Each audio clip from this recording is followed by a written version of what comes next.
Hi అండి, Ranjith Kumar talks లో upload చేసే పాడ్కాస్ట్ లోని బెస్ట్ ఇన్ఫర్మేషన్ ని రంజిత్ కుమార్ క్లిప్స్ ఛానల్ లో అప్లోడ్ చేస్తున్నాము. సో ఫుల్ పాడ్కాస్ట్ ని చూడాలనుకుంటే do check out Ranjith Kumar talks.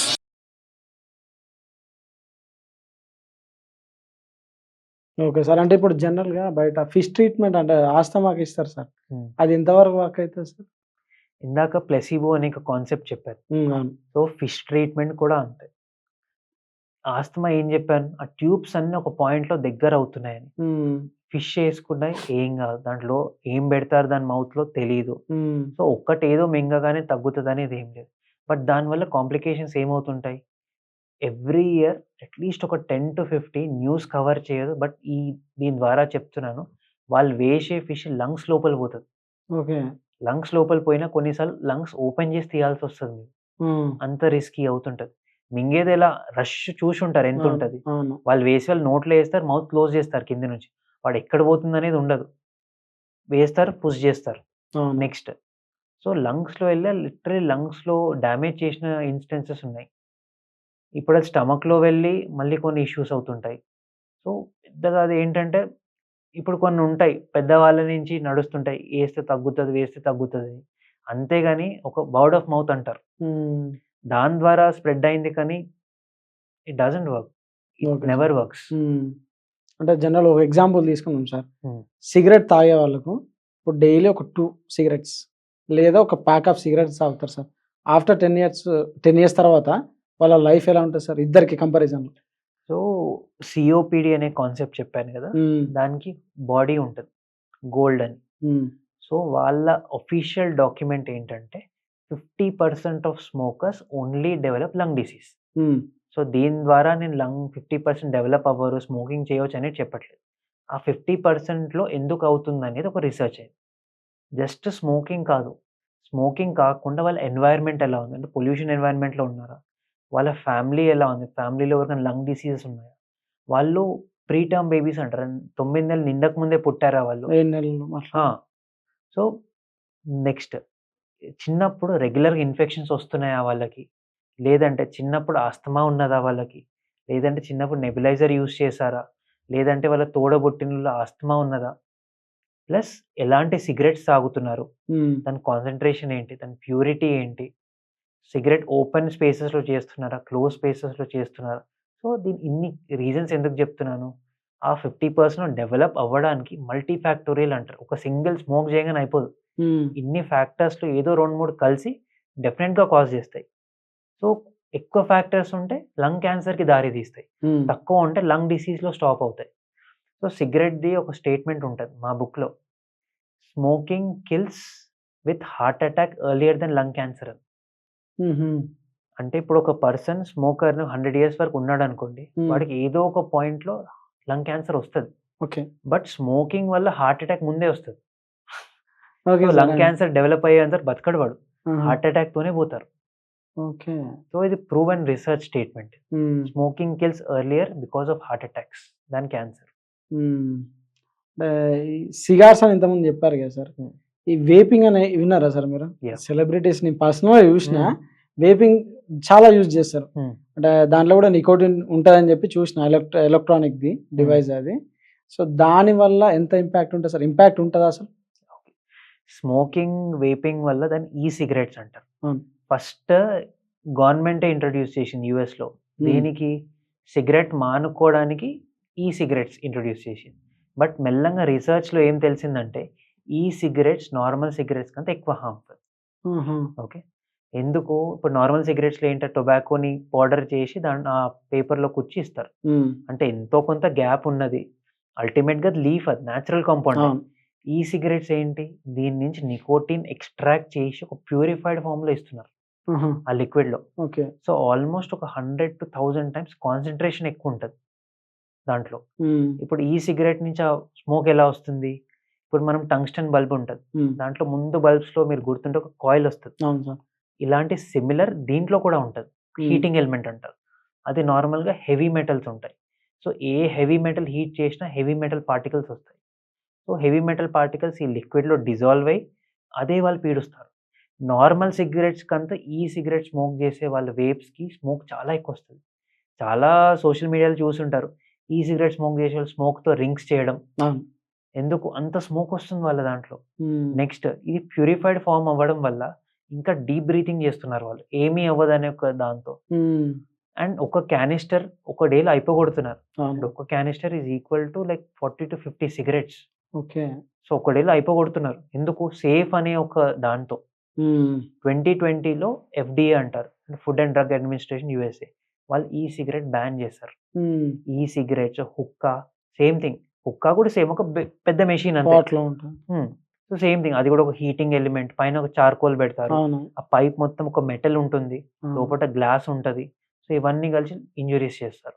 హ్మ్. సో, అందుకే వేప్స్ ఫ్లైట్స్ పైన అలౌ చేయరు. ఓకే.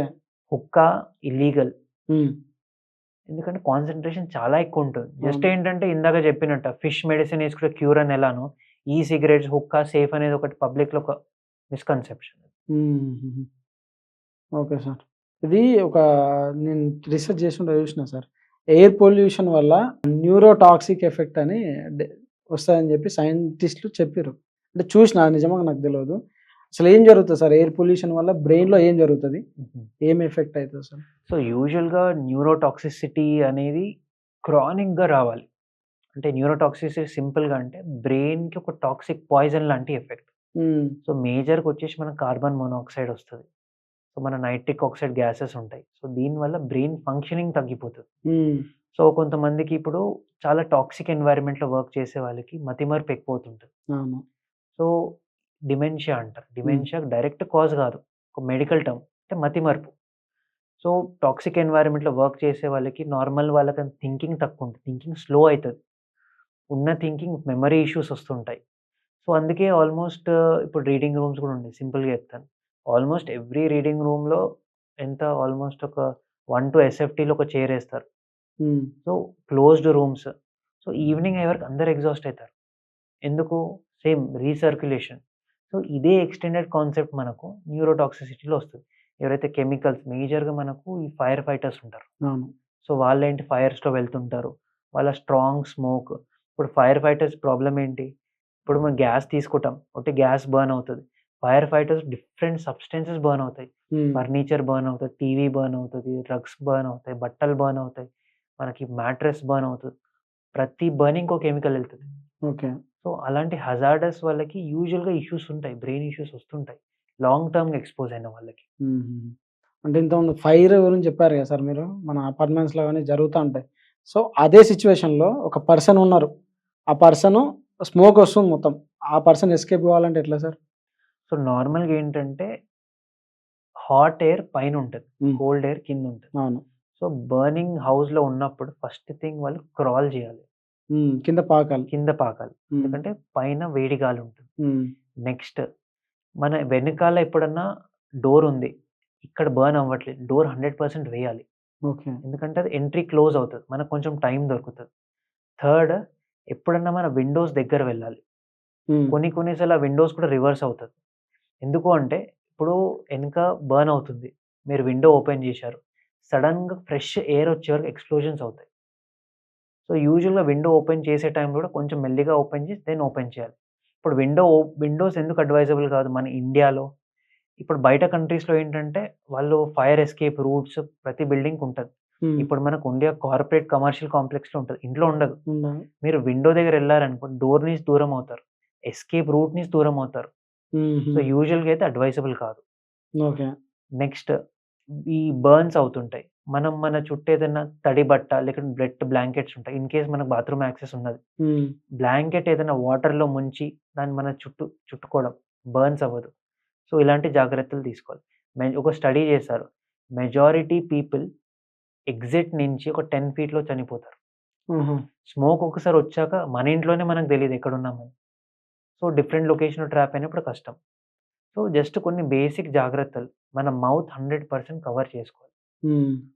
ఎందుకు ఫ్లోర్ దగ్గర ఉండాలి. ఇంకొక ఇష్యూ 2 థింగ్స్. ఫ్లోర్ దగ్గర స్మోక్ ఉంటది.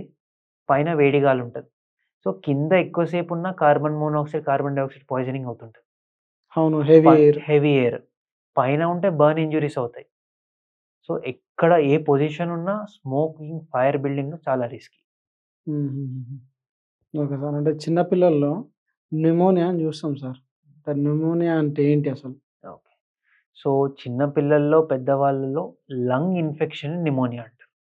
సో, ఇన్ఫెక్షన్ అనేది జస్ట్ లంగ్స్‌లో ఒక పార్ట్‌కి సీమితం అవ్వచ్చు. మొత్తం లంగ్ అవ్వచ్చు. సో, ఒక పార్ట్‌కి ఉందనుకోండి, ఇన్ఫెక్షన్ అంత మేజర్‌గా ఉండదు. సో, మోర్ థాన్ 1 పార్ట్ ఉందనుకోండి, స్ప్రెడ్ గూడా ఫాస్ట్ అవుతది. హ్మ్. ఏదైతే ఆర్గానిజం ఉందో, వైరస్ ఉండని, బాక్టీరియా ఉండని, అది కొంచెం డేంజరస్ టైప్‌లో అయిపోతది. సో, ఒక్క పార్ట్‌కి లిమిటెడ్ 2, 3 పార్ట్స్‌కి స్ప్రెడ్‌కి కాన్సెప్ట్ ఏంటంటే, మన బాడీ ఒక్క పార్ట్‌కి స్టాప్ జేయగలుగుతుంది అంటే, బాడీకి ఫైటింగ్ పవర్ ఉంది. ప్లస్ వచ్చిన ఏదైతే బాక్టీరియా, వైరస్ ఉందో అంత స్ట్రాంగ్‌గా లేదు. హ్మ్. అది లంగ్స్‌లో స్ప్రెడ్ అవుతుందంటే మన బాడీ ఆపలేకపోతుందాన్ని. సో, అది సివియర్ అయినట్టు. సో, నిమోనియా ఒక పార్ట్‌కి లిమిటెడా? లేకుంటే 2 సైడ్స్ ఉందా? 1 సైడే ఎక్స్‌టెన్సివ్‌గా ఉందా? అనే ఒక కాన్సెప్ట్ ఉంటది. సో, నెక్స్ట్ ప్రతి నిమోనియాకి హాస్పిటలైజేషన్ అవసరమా అనేది అవసరం లేదు. నిమోనియా కొన్ని డేంజర్ సైన్స్ ఉంటాయి. అంటే ఫీవర్ ఉంటుంది. వాళ్ళు కన్‌ఫ్యూజన్ అవుతున్నారు. అంటే గుర్తుపట్టలేకపోతున్నారు. బీపీ పడిపోతుంది. దగ్గు సివియర్‌గా ఉంది. తెమడ చాలా వస్తుంది. తెమడలో రక్తం పడుతుంది. వాళ్ళింకా మనుషులను గుర్తుపట్టలేకపోతున్నారు. ఇలాంటి కొన్ని డేంజర్ సైన్స్ ఉంటాయి. హ్మ్. ఇలా ఉన్నప్పుడు అడ్మిషన్ అవుతది. నెక్స్ట్ ఇది కాకుండా ఫస్ట్ టాబ్లెట్స్ ఇస్తారు. హ్మ్. టాబ్లెట్స్ ఇచ్చిన 2 డేస్‌కి రిలీఫ్ రాట్లేదు. అప్పుడు అడ్మిట్ అవ్వడం బెటర్. ఎందుకు? 2 డేస్ ఇచ్చినా పని చేయట్లేదు అంటే అదొక స్ట్రాంగ్ రెసిస్టెంట్ ఆర్గానిజం అది. హ్మ్. మీరిచ్చే మందులు పనిచేయదు. అండ్ ఇచ్చే మందులు టాబ్లెట్ ఫార్మ్స్‌లో ఉండదు. ఇంజెక్షన్ ద్వారానే ఉంటది. హ్మ్. సో, అలాంటిది హాస్పిటల్‌లో అడ్మిట్ అయ్యి ట్రీట్మెంట్ చేసుకోవడం బెటర్. సో, డేంజర్ సైన్స్ ఉంటేనే అడ్మిట్ అవ్వాలి. అలా అని చెప్పి ప్రతి నిమోనియాకి అడ్మిషన్ అవసరం లేదు. హుహుహు. Okay sir.